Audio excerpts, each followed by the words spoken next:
Today's the Chic for Cheap challenge, and I've got 2 high-end farmhouse style decor dupes that I recreated for a fraction of the price. And I think you'll be surprised by some of the unconventional materials I used to achieve the looks. So let's just hop right into the projects. For my first project today, I'm recreating this gather sign that I saw on Wayfair's website. You'll notice the hefty price tag of $435, and that's the sales price. Now, that is for 4 signs, so the price for one is just over $100, but that's still way too much for me. So watch me recreate it for under $5. I started with some of the tumbling blocks from Dollar Tree. Using wood glue, I made 2 5-piece sticks and 2 9-piece sticks. I lucked out recently and found a full stock of the tumbling blocks at my Dollar Tree, and a lot of times they don't have them at all. And these are even the larger packs that they only have available now and then. So I picked up about 8 boxes of them. I find it easiest to attach 2 sticks to form a corner, let that dry, and then attach the 2 corners together. So that's what I did. I used a T-frame to attach each of the 2 5-piece sticks to a 9-piece stick. And then once those were dry, I attached the 2 corners together. This time I used hot glue so that I didn't have to wait for them to dry.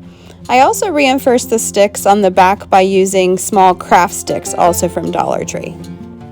Now, I did have a whoopsie that I had to correct later, which didn't get filmed. You'll see here that I attached the short sticks to the end of the long sticks, but my intention was to attach them to the underside. Basically, you want to attach them so that the piece is a little narrower and taller.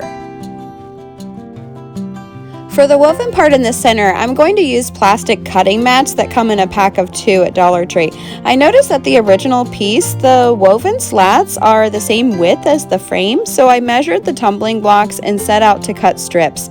I had planned to use my mother's old paper cutter, but you'll see that it just ended up bending the mat and didn't cut it all the way through, so I just pivoted and drew lines with a ruler and cut the strips by hand. Next, I glued the strips to the back of the frame at the top. It worked out perfectly because I noticed that in the original, the spaces between the slats are about twice as wide as the slats themselves. And since the tumbling towers are designed to stack on top of each other and are 3 times as long as they are wide, it was just a match made in heaven. One thing to keep in mind is that one side of the cutting mats is extra shiny and slick. I was worried about paint adhering to that side, so I made sure that I glued the strips down with the shiny side up, which is actually the back of the sign. And I didn't even have to mark the frame because I just lined the pieces up with the end of a block. I just glued them at the top at this point and left the strips unattached at the bottom. Next, I glued the horizontal pieces and started to weave them with the vertical ones. The strips weren't long enough to reach the other side, so I glued additional pieces to the other side and wove them toward the center. I didn't want any breaks to show from the front, so I found a place where the slats overlapped on top of a vertical piece and cut and glued them together. When the sign faces forward, those spots will be on the back. While I'm weaving and gluing, I'll mention that today's challenge is hosted by Christy from Christy Creates. I'll have a link to her channel as well as the playlist in the description box below, so be sure to check out her channel and then hop to the playlist to see what everyone comes up with. This is always one of my very favorite challenges to participate in and to watch. These creators are amazing with what they're able to create on a budget. Once all the horizontal pieces were woven and glued, I trimmed off the ends of the vertical pieces and glued them down. I made sure to pull them as tight as possible so that the woven part wouldn't sag too much from the front. Next, I took the piece outside and gave it a quick coat of spray primer. Even though the matte side of the cutting mats faces forward, it's still plastic, and I thought it was best to give it a good base coat so that the primer won't flake off over time. Once that was dry, I gave it a coat of the mineral color by Waverly. I used a stencil pouncer for this and pounced the paint on. There's so many overlapping pieces to this, so the pouncer helped avoid any streaks or drips from a brush. Next, I added antique wax, also by Waverly. I used the same pouncer that still had some of the leftover mineral color, and the previous coat wasn't completely dry, so the 2 colors blended together beautifully, creating a slightly gray tone to the faux wood, which I really liked. Now, I'm impatient, so I used a hairdryer to speed along the drying, and that may have been a mistake.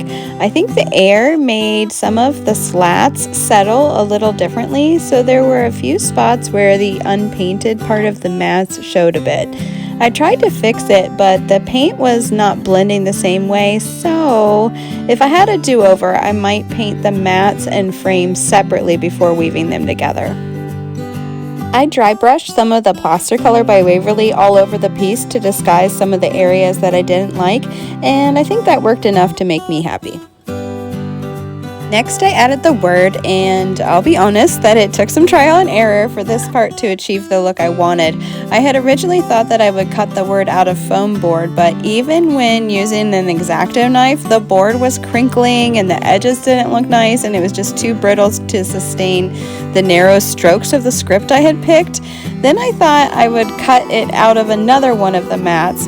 This was a good idea, but the script was still too thin, and that one broke too. So, third time's a charm. I chose a different font, which was chunkier, and this worked well. I was able to use scissors for the most part, and then I used an X-Acto knife for some of the trickier spots. I gave the word a quick coat of the plaster color by Waverly and then glued it onto the background, and the piece was complete. You guys, I love it! Not bad for less than $5 in materials, and I definitely want to try a bigger version for above my mantle. I also want to use the strips to make a more traditional tobacco basket, so stay tuned for that.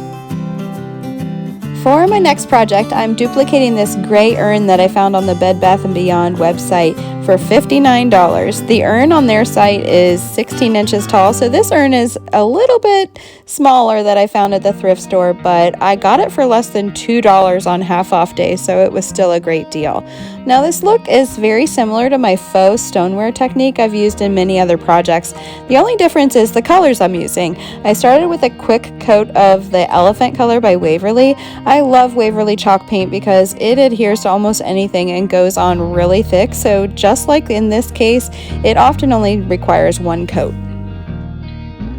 Once the base coat was dry, I grabbed my favorite chippy brush and the mineral color by Waverly and dry brushed it onto the urn. I dipped the brush ever so slightly into the paint, dabbed most of it off on the paper, and then brushed it lightly onto the container. I moved in the same direction up and down so that the lines were all vertical. Then I followed that with a baby wipe and blended the color into the base coat. Now that right there shows how I've grown over the last 11 months since I've started my channel. Previously, I never would have left that in and would have been redoing that voiceover. And that's it. 2 steps. The dry time between coats is literally the longest part of the project. And here it is on my counter, displayed with these really pretty blush colored fall florals I found at Dollar Tree. The gray tones in the florals really go well with it, but the urn is a great neutral piece that will work year round. I think I saved myself about $100 today, so hopefully I inspired you to think outside the box and try a little DIY. Let me know in the comments which project you think you might try, and if you found me from the Chic for Cheap playlist, I'd love for you to stick around and subscribe. And don't forget to hit the notification bell so you can stay up to date with my content. The holidays are fast approaching, yay! And I have a lot up my sleeve that you won't want to miss, so stay tuned for those. See you next time, bye!